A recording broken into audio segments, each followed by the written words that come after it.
When you want to create some dimension with your makeup look, what you need to do is layer. A lot of us don't know how to do this. We've got our model here, Tanya. We've got Gillian. We took you away from your makeover to teach us a thing or two. How do you layer makeup? What do you start with? So I'm going to show you how to do that today and how to layer different types of blushes to create the dimension. Because I know we all have a powder blush, so I'm going to show you how to add liquids and creams into the mix and when. Nice. Okay. So what do you want to start with? So I'm going to start with a liquid. Yes. Okay, so the liquid blush is something some of us have. Some people maybe haven't gone there, but what's good about it is the application. Yes. It's sometimes a lot easier, isn't it? It is, and I feel like a lot of people are really afraid of it. Yeah. But it can actually be so easy, and I'm going to show you that. Okay. I'm literally just going to use my fingers. I've warmed a bit of it up in my hand, and I'm just going in and popping it right on the apple of her cheek and blending back. And this is a really hydrating type of blush as well, so great on a more mature skin or a drier skin also. But this just adds a beautiful glow, and you're going to get a lot of longevity out of that blush color. Very good point, because the last thing you want is your makeup looking flaky or cakey. So it's nice when you can use liquids if you have drier skin. Exactly. So again, we're just kind of popping that right on. And the good thing about using your fingers is that I guess, you know, you can sort of take away as well. Exactly. You can add, take away, add, take away. You have some control over it. If you ever put some of the product on and you looked in the mirror and you're like, oh my gosh, I look like the crazy blush lady. Exactly. Just warm your hands up and press it onto the cheeks. And it will pull a bit of that color and allow your skin to come back through. Natural eraser. That's cool. Yeah. Okay, what's our next step? So now I'm going to go in with a cream. Okay. And again, fingers. Like super easy. So this is a cream blush. Yes, so I'm going to use this as a highlight, and I'm just going to kind of go along the top of the cheekbone.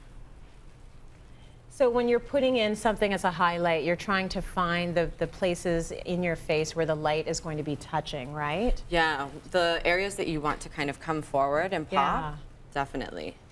Beautiful.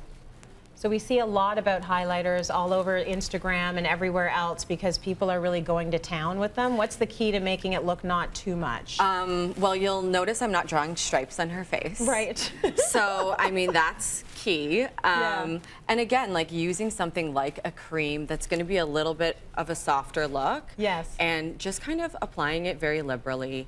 And again, your fingers are going to melt the product into the skin. Wow, you can really see that. Okay, so you've got the liquid blush, you've got the cream highlighter. What's your next step going to be? Well, you could leave it like this. Like if you felt comfortable with this kind of look, you could definitely leave it like that. It's already given the face some dimension. Right. Or you could add on the next steps that we're going to. Okay, what is the next step? So I'm going to go in with a powder blush. Which is what most of us just start and end with, right? Now, with the liquid blush, I started on the apple of her cheek and blended back. With the powder, I'm going to start closer to the hairline and blend forward. Okay. So I'm going to have her move there so you can really see kind of where this is going. All the way up there, huh? Yeah, I'm almost putting it like on the temple of the forehead as well.